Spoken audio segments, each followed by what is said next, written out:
All right, ladies and gentlemen, welcome back to Canada Hoops. It's your boy Maddie. Thank you for your continued support. Please keep downloading and sharing us. Visit our YouTube channel. Hit us up on Instagram and X.com. Our two amazing guests today represent Ottawa, Ontario, and Sudbury, Ontario. Shawn Sword is a former Woodruff Tiger Laurentian Voyageur as both a player and a coach, and is currently the associate head coach for the Long Island Nets. And of course, he is a member of the iconic 2000 Olympics senior men's national team for Canada basketball. Savannah Sword is a current Long Island Lutheran Crusader, plays for Kia Nurse Elite, and represented Canada basketball most recently at the 2024 U17 World Cup, leading Canada with 15 points in the gold medal game. Shawn and Savvy, thank you so much for joining us on Canada Hoops. Awesome. Yeah. Thanks for having us. It's great. Yeah, I appreciate that. And, let's let everybody know it was your idea, Shawn, to do the combo episode with you and Savvy. So super excited about that. It's going to be a fun conversation. And obviously, Sila and Shelly have joined us. So we're making the rounds. How are things, guys? Maybe Shawn, if you want to start first, just let our listeners know and your friends and family just how you doing, man. Yeah, doing well. Obviously, NBA season starting up soon. G League season not too far behind that. So, just good. Just get back into New York now and kind of in the gym every day and working on skills and stuff with guys. And yeah, it's been awesome. Has the roster kind of taken shape for the most part, just with kind of knowing who's going to be on the team this year? No, so G League rosters wait a little bit. So, you get a little idea of what might come, and then you kind of have to wait for the NBA preseason to finish and then teams to make their cuts. And then you kind of see where, it's complicated on who has whose rights in the G League. And so like it kind of falls that way. So, you're still kind of up in the air for the next 10 days or so. Right. And Savvy, I know big year coming at Lou High. I imagine lots of work, being put in right now. Just what's your goal this year for you personally? And obviously the team wants success, but what's your kind of reach you want to get to this year? Personally, I don't really have like that much, but just like to try and help my team like maintain one of our we've been number one in the country the past couple of years. I want us to like maintain that and continue the legacy that we started a couple of years ago, and just continue to grow in every way I can. Nice. I know great season last year, getting to play with Cy and just carrying on the top ranking and having a monster year. Okay, you two, let's settle something right now. Who is the best basketball player in the Swords family? Who's the best? Come on, let's hear it. You want to go? What do you think?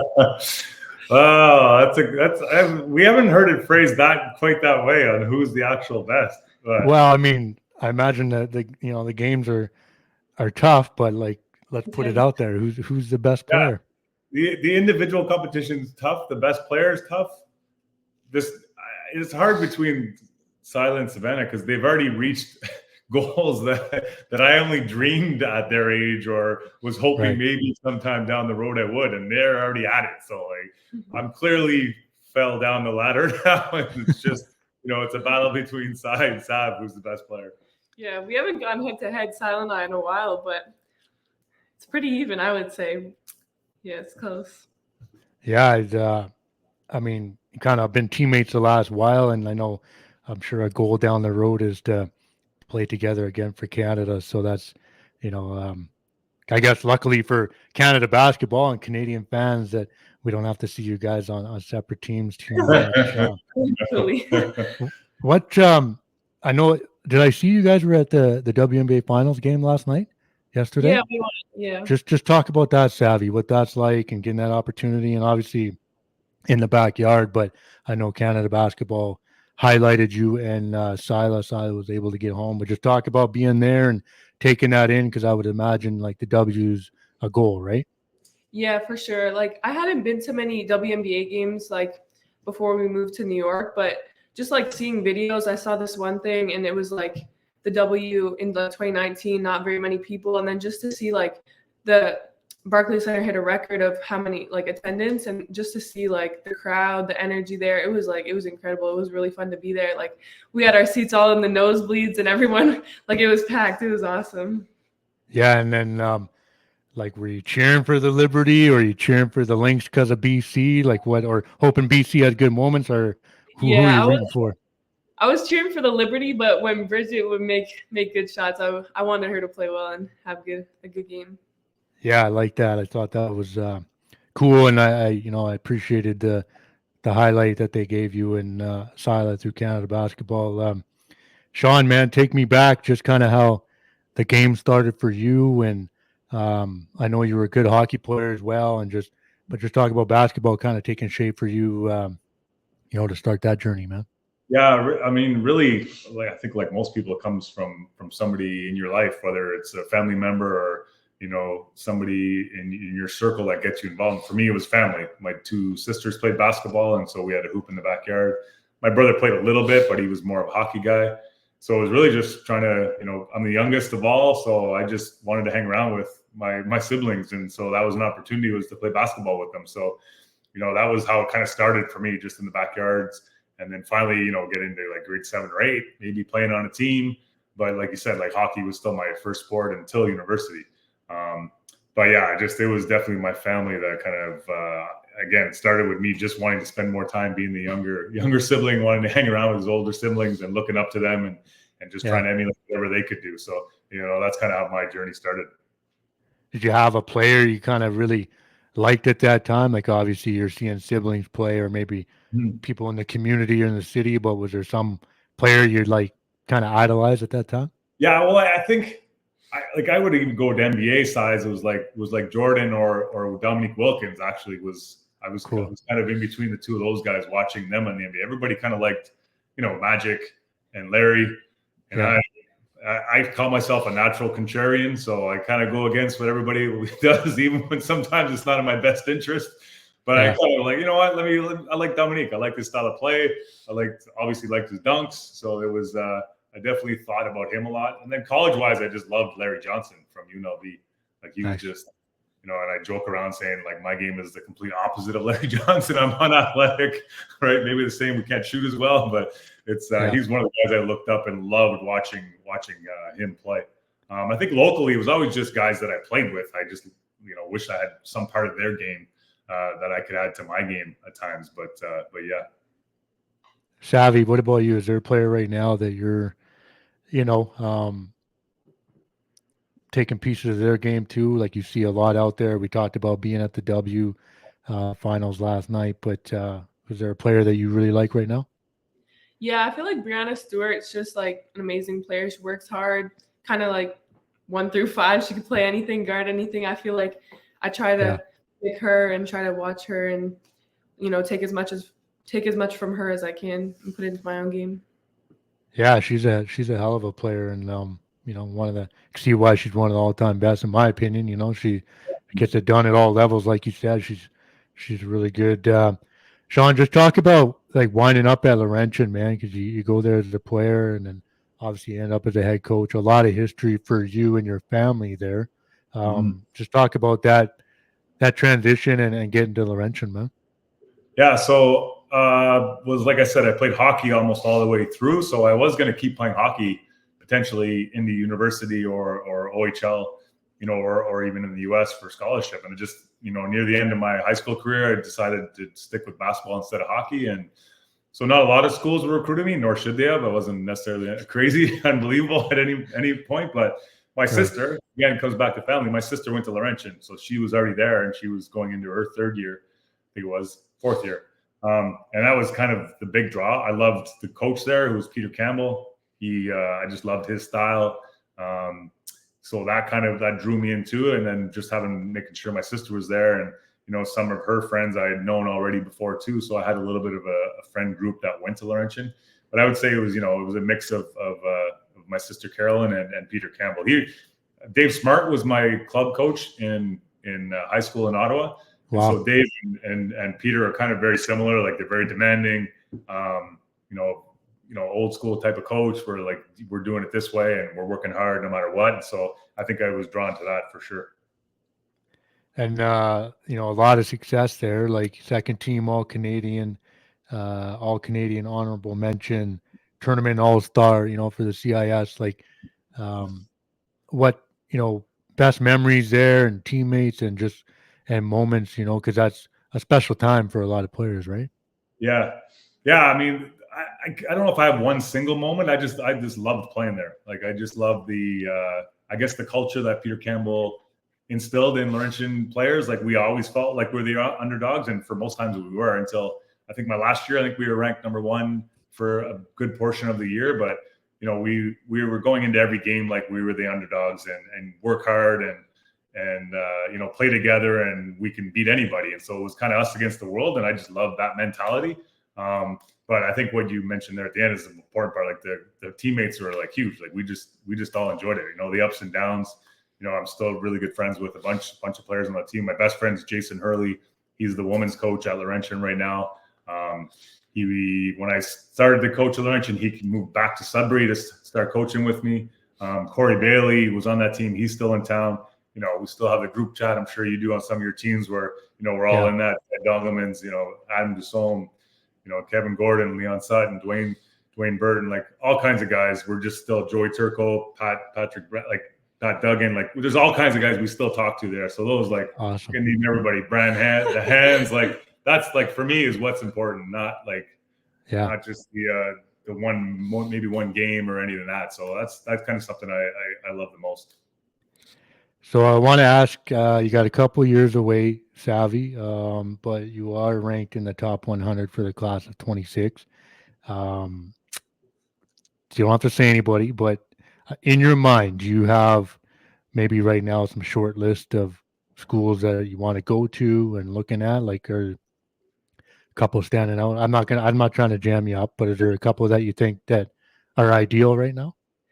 Yeah, I definitely have like in my mind. It's not really that short of a list. It's kind of pretty wide range because, like, you know, everyone's just such nice people and campuses are pretty much the same. So it's hard to like decipher at this point because I like unless taking visits and stuff. But yeah, I definitely like in my mind have a couple schools, group of schools that I might see myself fitting in at. Awesome. Looking forward to the announcement at some point down the road, and got to keep working, obviously. But congrats on the success so far. Shawn, what did turning pro look like for you, man? You leave Laurentian, and then you had some pro looks, late '90s. Just talk about that experience and that transition, man. So I didn't even really know much about it. Actually, it was a national team member, Dave Picton. I was playing with him at some point in like the off season, and he mentioned that, you know, if you can get a European passport, it's easier to play overseas. And so I looked at my family and I was able to get an Irish passport. So I played overseas on that passport. It would have been tough to do it without. I mean, there are rules over there for how many imports you're allowed to have on the team. And so I didn't count as an import. So it really came to that. I played on the national team that summer and ended up just hooking up with a team in England and kind of got my foot in the door. And then, you know, that was the toughest part, was just getting in and showing, you know, I don't think at that time Canadian basketball players had a ton of respect across the world, right, for skill set necessarily. And what the players or the teams over there always told me was they're always afraid that Canadians will just go home. You know, if they didn't like it, that they wouldn't mind just, you know, they have a good standard of living in Canada, they'll just go home and stop playing basketball and get another job.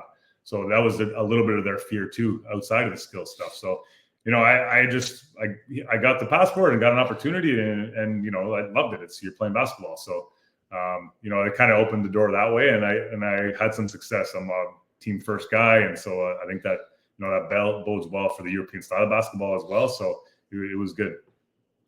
Do you have a favorite stop or a memory on the pro journey? Like you were in the UK, Switzerland, France, Italy, Germany, Finland, I think. Like just talk about the overall experience. I think were you and Shelly married by then? I'm sure, right? Yeah, so she came over after my first year. She came to Switzerland with me, and then we got married. My second year in Switzerland is when we actually got married. But all the stops, it's like there's all like one little thing that I liked from each spot, basically. But I would say the Switzerland was probably the most impactful. I played 2 years in Switzerland, and then I played I think it was about 4 years in France, still in that area close to Switzerland. So it was all in the same kind of location. So we had friends from there even when I was playing in France. So we really liked that. And then just the team in Switzerland itself, the coach was unbelievable. And then I played with 2 other Canadians for 2 years. So it was Dion George, whose son just got drafted by Washington, Keyshawn. So Dion was one of the other foreigners. And then Dwight Walton, who's from Montreal, who's on the national team forever. Yeah. So that we were the 3 foreigners on the team. Everybody else was Swiss. So, those 2 years was amazing. Like we had complete trust in each other, and we did everything together. And on the court was amazing. Like it was really good. It was a lot of fun. So that's probably just sticks with me the most. Nice. Shout out Dwight. He just joined us on the last episode, and great conversation, and a lot of cool stories. So just like, at what point do you start thinking about coaching, man? Like, was that always kind of in the mindset? Like, just talk about that pivot, and like, because you've had a successful career as a coach, and obviously a lot of knowledge and experience that you continue to share with your players you coach, and obviously Savannah and Sila. Just talk about that transition and the decision to do that, man. Yeah, I think it was like it was obviously it's a tough decision for players to actually retire. So it was a little easier to go right into coaching. I think leading up to it, I didn't necessarily have that vision to be like, I'm going to be a coach someday. Maybe other people thought I would. I'm definitely, I wasn't known for my athleticism or anything. I was definitely known for my IQ and my work ethic. So I think that led me to be a good coach or to go into coaching. And so it was by the end of my year in France. I guess the head coaching job at Laurentian came up, and the athletic director at the time reached out to me and said, "Shawn, are you almost done playing yet? You want to come home and coach?" So yeah. I was borderline finishing my year and negotiating some other contracts to stay overseas and play, or start coaching. And I think halfway through that year, I started to realize I'm probably done playing. I got a little bit tired of warm up. Like I was like, let's make a quarter warm up. I don't need this 50-minute active warm up and layup line. Let's just do the first quarter's warm up. So it was already starting to get in my head. And so then I was like, if I'm doing that, I got to get out. So it kind of worked out that job came available, and we wanted to raise the kids in North America. We wanted to raise them in Canada to start with. And Sila was born in France. And so it was kind of a good time to come back to Canada and really start to build the coaching career and just have our life with our family in Canada. And then, just, a lot of success at Laurentian,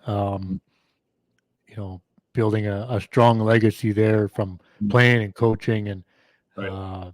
Savannah and Silas start to pick up the game, and they're in the gym with you all the time. Like, the stories are starting to be kind of legendary. And I know Shelly touched on it, and I just the opportunity to go coach the Nets in the G, and big decision and a family decision. Obviously, just talk about that moment and just wanting to seize that opportunity.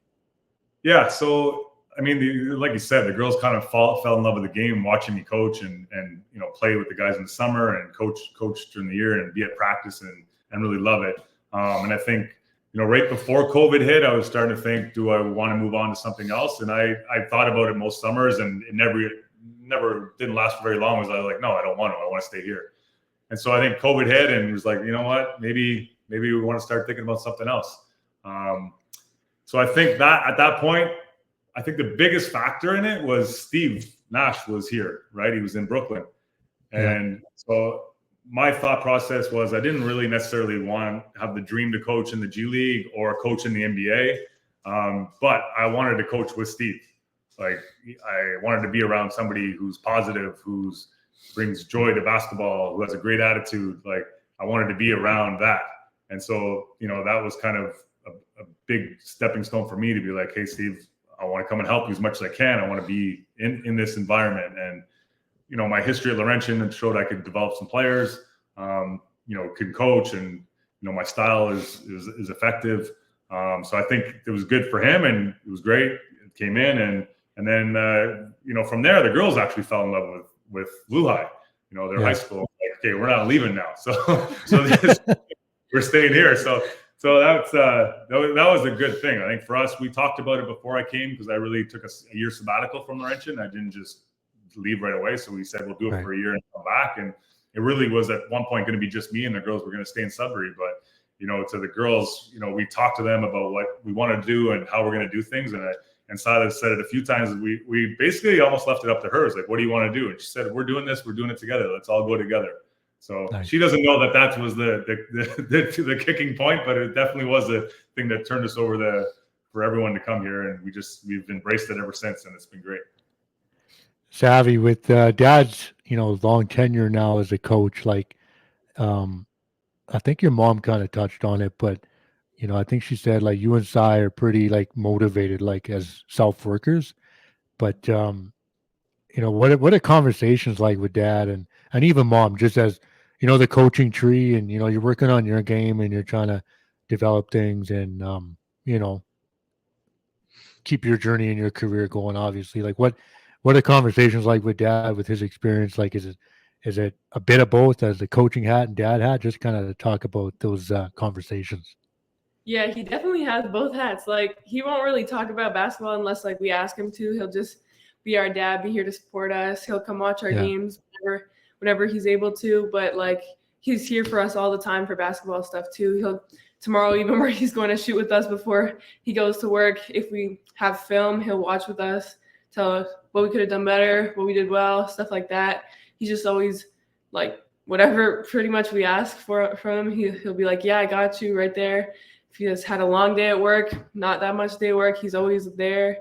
But he always makes sure like that it's not forcing it on us. Like when we were kids, he would take us to the gym to like babysit us, but he would really never force us to go to the gym to get shots up or anything.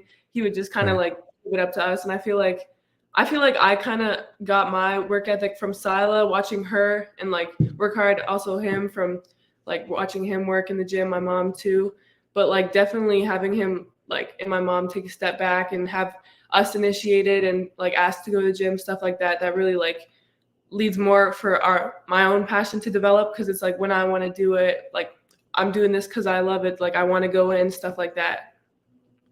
No, I love it. I mean, it takes a balance, right? I mean, even like I'm a parent and just you try to have some instruction on things, but then you got to be the parent too. So I can kind of relate on that sense. And I know you and Tyler are pretty self-motivated and know what the work takes, right? So that's, you don't have to lean on mom and dad too much.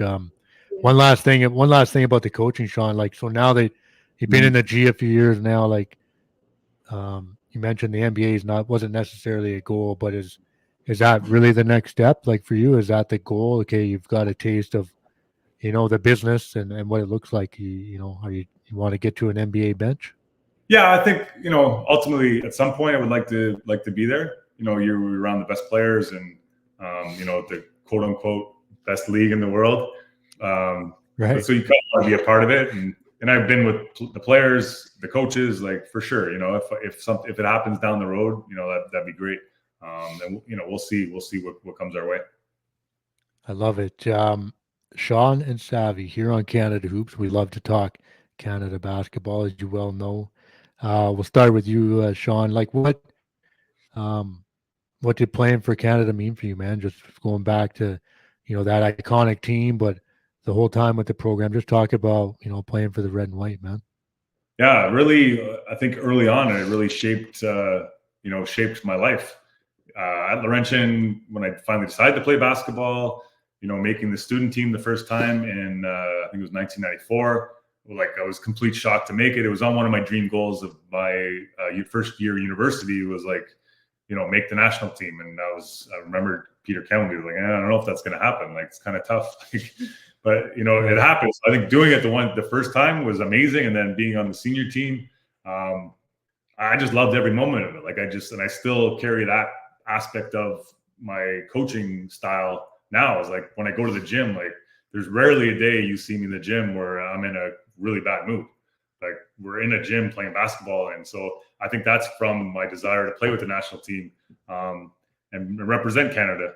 I think I've mentioned it before. Is just like I used to play during the season pro so that I could play in the summer so I could be okay and, make the team in the summer or, be a little bit more impactful in the summer and just help Canada do well. And that was really how I was driving, that drove me. It wasn't salary. It wasn't leagues. It wasn't anything. It was like, can I get better so I can, help the team do a lot better in the summer. And that's, to some extent is the same coaching wise. So at Laurentian, as many years as I could, I would try and coach in the summer. And it was really just trying to help the national team do well and be successful. And can we qualify for something? Can we win a medal at a youth event? Like, I always just wanted to try and be a part of it, just to help as much as I could and really get to see it and just, add that passion to the next generation of Canadian athletes that, you could do, you represent your country and be passionate about it. And so that's, for me, like, the national team really shaped my life, my career, for sure it did. But I think just how I am as a person, it's helped me a ton. Isn't that funny? Like you mentioned, your pro years, pro seasons were for you in your mind setting you up for your summers with the national team. And now like the business has changed in a lot of ways, but now it's we're hoping at times people will play in the summer and commit and sometimes maybe the national program is an afterthought and the landscape is different, but I'm sure a lot of guys in your era were kind of taking the same approach, right? I'm sure those are conversations you all had, and now it's a little bit of a different animal. But what about you, Savvy? Like, if you got going at the World Cup this last summer, big impact, big performances. Just talk about your opportunity thus far and moments to play for Canada basketball. Yeah, like the year, I think it was like 3 years ago when Sila first put the jersey on, I was like, wow, she's actually doing that. Like, let me see if I can do this too. And then when I was on U16, it was kind of like, oh, America, we kind of blew out everyone except the US, obviously. But and then last year we kind of had a team together, and it was kind of different because we actually we were connecting. Like, it was a great group of girls. I had so much fun during the summer, and we really thought okay, we can do something for Canada here. And it was awesome. Just the Spain game sticks out to me because being down the whole game pretty much and then coming back to fourth quarter, it was just it was really a moment of oh my gosh, this is Canada basketball. We're wearing this jersey, we're about to come back, about to go to the finals. And that was kind of the moment for me where I kind of realized, oh my gosh, this is Canada. That was kind of the moment that stuck out. Yeah. Who, in your short time with the program, who have you gotten to know and grown close with as teammates? Maybe just only meeting them with your time with the program. Does anybody stand out so far?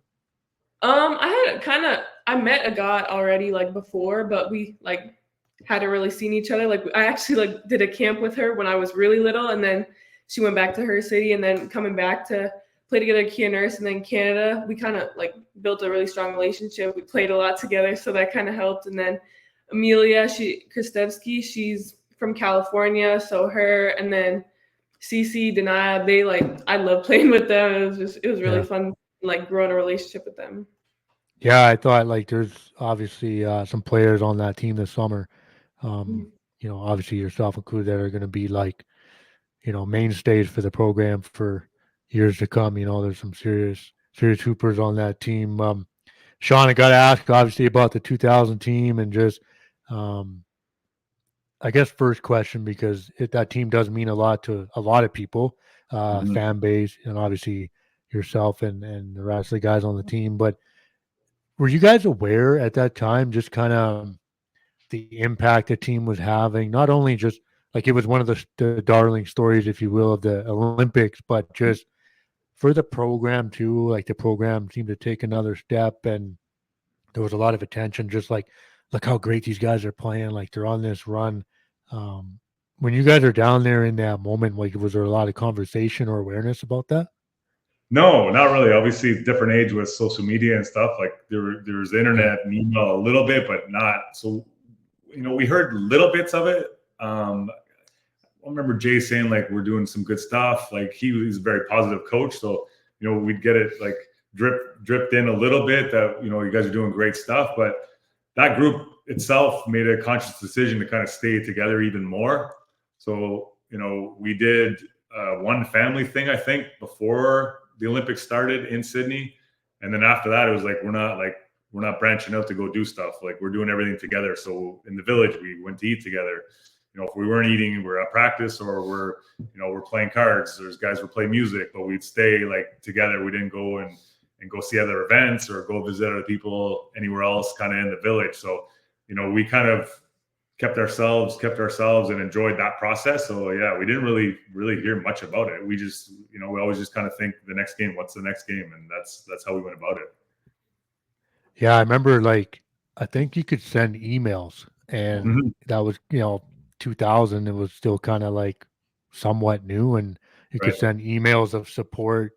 I know I sent one, and it was just like the magic around the team at that time, and like I had said before we recorded, like I Mhm. rewatched the France game, and just you're just seeing the effort and the desire by the guys, and um, it was a different type of game back then, but you could see you could see the togetherness of you all. It was crazy, right? Just on the floor, and Mhm. special team. I got to ask about Jay, and the story he shared with us, and he's told it many times, but he couldn't cut you, man. Like he's like, I got to take this guy. Like this guy's got to come. Like we got to find a way. Just from your side, let's hear that, and your point of view of that moment where he's refusing to not take you, man. Yeah, it was. I mean, the whole kind of, I guess, week or 2 weeks was a bit of a whirlwind, really. Like, so Yeah. Shelly and I got married right before training camp, and then we were on our honeymoon in Dominican, like leading up to camp. So I was like a day late coming into camp, and Okay. as much as you can, like I ran on the beach once, took some shots on an outdoor hoop, and I'm like, I'm not doing this. Like, Right. I couldn't do it. So I got to camp a bit late, and I was like, man, I wonder if that's already going to get me cut, because I missed the first practice on Friday night. So that was already kind of in my head, and I didn't have really any expectations. I just kind of went to camp and did what I do. I just work hard and try and listen to the coaches, and try and help my team win. And I think as camp went on, that's what kept happening. Like, I don't think I did anything crazy, but it was like, hey, my teams were winning in scrimmages or drills, or another thing is just I basically knew every position we played, and it wasn't positionless basketball like it is now. It was 1 through 5, like guys did different things, and so I was able to jump into drills and be a 5, even though I'm 6'4" unathletic. I was able to do that kind of stuff. So I think that was a good factor for him. But yeah, the conversation was just weird. It was like it was at the old Vancouver Grizzlies practice facility, and we're just walking out of the gym, and he pulls me aside and basically says, yeah, like, Shawn, we're not gonna be able to keep you. You've done everything we've asked, and he just kept rhyming off the things I've done well. I'm like, this doesn't, like, in my head, I was like, what's he? Didn't he just say that I did all these things well? I was like, oh yeah, good. Thanks for bringing me out there. Like, the camp was in Durham, and we went to Vancouver. So like, I was just happy to make it to Vancouver. I remember calling Shelly and saying, yeah, they're bringing me to Vancouver. Like, all right. So that part was just within like a minute. It was like, okay, you're cut, but you did this, this, this, and this. He's like, he just looked at me again, and he's like, I forget about it. You're not. I'll see you tomorrow. I'm like, what? Room, just like, what just happened? I think I got cut, but then I didn't get cut. So yeah, it was crazy. I mean, like I've heard it, like Jay's version, and but it just shows like you do the work and you work hard, and make it tough for a coach to do that, right? And so I think that just speaks to an opportunity. Savvy, I know you're getting to watch Sila this summer in Paris, play for the senior women's team, and she had other moments with the senior women's team already. But to see her sister be an Olympian, um, it's got to be motivating, right? And I'm sure you guys have had conversations about having an opportunity to play on the senior women's team someday together. Just talk about witnessing that from your perspective, and just how it's probably fueling you for how you want to get there as well. Yeah, for sure. Like, just the first time I saw her on the court, I was just so proud of her. Like, that's my baby sister. Too. Like, not my baby, but she's shorter than me. So like, she's yeah, but like, yeah. my sister, like, she's just out there playing in the Olympics. Like, we used to like dream about this. She's 18 years old playing with grown women and just like holding her own out there, just being who she is. And I was just so proud to like be her sister in that moment. And yeah, it definitely like motivated me. I was like, she's here. Like, I gotta get here now. We gotta be here together now. Hell yeah. Shawn, like what for you and Shelly, as parents seeing that, big moment, obviously you're an Olympian yourself. Just talk about that for you and Shelly, and just seeing Sila do that, man. Yeah, crazy. Like, the trajectory was unbelievable from Sudbury to Lehigh, to being on the junior national team, and really just her growth in the senior camps, I guess, just not really being too intimidated or not showing it, but really just doing what you said, whatever the coach asked, like, be coachable, work hard and be coachable. And it's unbelievable that at age 18, like I was intimidated when I went in 2000 and I was 26 years old. She's 18. Right. And like, for me, it looked unbelievable on the court. I mean, Canada didn't do great, but, no matter what age, the way she played was impactful. She left her mark on those games. So yeah, I mean, either one of them, when I see them with the Canadian uniform on, I'm in awe. Usually I just sit there, and I'm not a loud parent when I watch games anyway, but just seeing them with the uniform on, I'm usually just smiling. I'm either smiling or just really nervous, hoping they don't get hurt. Right. I was at the game in Victoria toward the end of June, the exhibition game against Portugal, and obviously I saw Sai and the rest of the team, pretty much everyone that was going to Paris, and I was kind of hearing cuts were coming soon, right, and getting ready for Paris. And I remember just watching moments and situations in that game, and I'm just watching Silo work, especially defensively, like really getting after it and getting into people and picking people up and right on their hip. And I'm like, and she's gonna make this team, man. Like there's just no, like I could just see it, right? And just kind of being a hooper, an old hooper too. And I just like, yeah, she's gonna be there. Like there's no question, right? So glad that was, the case, and really cool moment for obviously you and your family, and but for the program too, right? There's a changing of the guard for the program, and I think we got some really great players coming up on obviously both sides, but especially the women's side.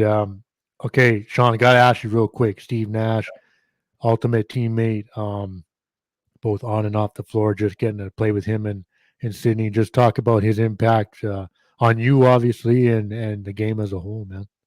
Yeah, I think throughout the national team years, just seeing them practice every day, get ready to play. Just a great teammate. He could easily have been like a superstar and not hung on with us, or just belittled us because our skills weren't as good as he was or his NBA teammates were. But man, he was unbelievable. Like he took me under his arm and worked on my game as much as he could. Like we played the little one-on-one almost every practice in the national team for 3 years, and just with a little 2-game one-on-one drill, and just seeing his competitiveness was like something that people don't necessarily see because they think he's such a nice guy. But like I always thought in my world I was the most competitive person I knew until I played Steve one-on-one, and like it's a different level. Like I beat him once out of like 40 times, and he was so mad one time. Yeah, 39 times was great, and I was terrible. But that one time, it was like I couldn't believe it. So that part stuck with me a lot. That he's such a great person, but still, you can still be really competitive. So that like was very impactful, and he just knew what to do. Like, I mean, him on the court is ridiculous. Like it's crazy. Like I still remember, I think it was Puerto Rico in like 2001, a qualifying tournament late in the game. I'm not a shooter, at least at the national team level. I definitely was at Laurentian. But he drove and kicked to me, and I shot a 3, made it. We go back to the timeout, and he like came over and give me a good high five. And usually I would shot fake that and then drive back and kick to him. He's like, if you would have shot faked and drove and kicked to me, I would have come over and like threw the ball out of bounds and just punched you right in the head. He's like, I would have been so happy. So it was great. It was great that like he had that confidence to still drive and kick to me. And I still remember Jay in the same timeouts came over to me and Todd. He said, okay, if you guys get the ball again, just get it to Steve because they're going to foul, and we don't want you two guys on the line. It was just great to have that like camaraderie amongst the coach and staff and the players, and it was awesome. But he's such a great person, great teammate, obviously. But great, showed that leadership skills that I love. Have you met him, Savvy? You've met Steve? Yeah, I met him 2 years ago, I think, when we first got here in Brooklyn. Just quickly met him. Yeah, nice guy. Right on. Savvy, did your dad tell you about this question? Who is your top 5 or favorite 5 of all time for Canada basketball? You got a 5 you like? Yeah, I like obviously him and Sila. Those are probably top 2, and then Steve Nash. SGA, and Natalie Achanwa. Those are my 5. That's a great 5. I love it. I love it. Some true legends, and you got to keep the family in it. So, Yep. love that. What about you, Shawn? You got a top 5 or favorite 5, man? Sadly, very similar. So both my daughters, Silas have, Steve, SGA. I got to put some current guys in there for sure. SGA. Yeah, I love the way yeah. he played. I saw him in national camp. I think it was 2015 or 16, and he was running the point guard in camp, and he was running it like a 10-year NBA vet, running ball screen, pick and roll action. I couldn't believe that he was still in high school. So, Right. watching him play and develop has been unbelievable. And then my last one is a little bit out there, but Peter Garacci. Nice. So, yeah, Yeah. I got to go to the 2000. He's like, I just love his work ethic. Unbelievable. Like undersized 5-man. Like this day and age, and he'd be in the NBA if he would have started playing now. Like just the way he plays the game, the physicality he plays with, the effort he can give, ball handling, finding guys. Like I just love Pete. So yeah, for sure, Pete Garacci. Yeah, I mean, when I was thinking about this question for you, Shawn, I was like, I mean, you could pluck 5 off the 2000 team, and that would be, legit great answer. Yeah, and then for the both of you, like SGA, it's cool to see, a superstar like that really love the program and want to do it. I had a quick high conversation with him in Vegas this summer at the showcase, and he just makes time for everybody too. Like he understands what it's all about and what it means and the impact. And he'll always say what's up to people. And seems like a really good dude. Anyone you'd like to see join us on Canada Hoops? Who's got a good story, a good Canada basketball story that should share with us? I don't know. Who do you got? Peter Garacci would be a great one for sure. Well, now whether he'd admit to it, I don't know if he would come on, but Pete Garacci, I mean, he's been with the program since forever. Right. And he's coaching again now. He was coaching the junior national team again, and yeah. And his story is as a player, like in Europe, he was like dominant, big, like really good. So if you get him, I think it would be some good stories, especially for the older guys who want to hear it. You'll have to help me connect with them. I will. We'll make that happen. Anybody that you'd want to see Savvy, or maybe you think's got a good story? Maybe a got probably. Yeah, she's coming up. Coming up. Yeah, she's gonna be. She's already very good, but big future for her. Listen, to any shout outs or thank yous before I get you out of here? And again, really appreciate this. It's been a lot of fun. Yeah, just thank you for having us. That's all I got. Okay. Yeah, like I think maybe you don't hear it, you do, but it's unbelievable you're doing this and you give a voice to Canada basketball. To whether it's alumni or current fans, they get to hear a bit of the history. They get to see hear the current stuff. Like I love the content, and I love that you're including women's basketball. I mean, obviously it's it's up and coming and it's building. Toronto's getting a team now, so it's like I love that it's snowballing now and it's huge. Like it's interesting. I connected with Cal Bouchard. I don't know if you remember her from way back on the women's national team. No. So she just mentioned watching WNBA, and she got drafted in, I think it was 2000, to Detroit Shock, and she was in her her res room or something. Like there was nobody, it was nothing, no hype at all. And now to see it come full circle is like, it's unbelievable. So I have a lot of women's basketball on here. Yeah, well, I mean, like we had kind of talked about, the program is so cool, man. And I just always I was that guy, that nerd trying to find like what were people doing overseas in their pro leagues that were Canadian and whatever, and just coming back with the program. So the podcast has been a ton of fun, and I'm a girl dad too, so it's you got to have the women and support them and show love, because that's really important, and it's a big part of the program's history, and it's a big part of the game, and it matters. And like you said, we're going to get a W team in Toronto now.